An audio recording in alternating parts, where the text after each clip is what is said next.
চিতই পিঠা একটি বাঙালি পিঠা যা বাংলাদেশ এবং ভারতের পশ্চিমবঙ্গে খুবই জনপ্রিয়। এই পিঠা দেখতে গোলাকার ও চ্যাপ্টা। গ্রামাঞ্চলে চিতই পিঠার ছাঁচ দেখতে পাওয়া যায়।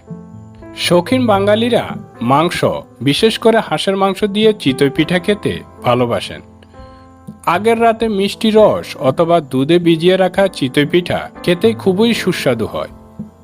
শীতকালে বাংলাদেশের মৌসুমী পিঠার দোকানগুলোতে চিতই পিঠার দেখা মেলে। সন্ধ্যার সময়ে এসব দোকানে পিঠা ক্রেতাদের ভিড় দেখা যায়।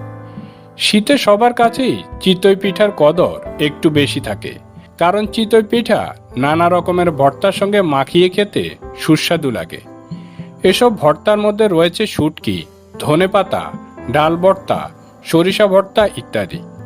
পুরান ঢাকার ডিম চিতই পিঠা বেশ জনপ্রিয়।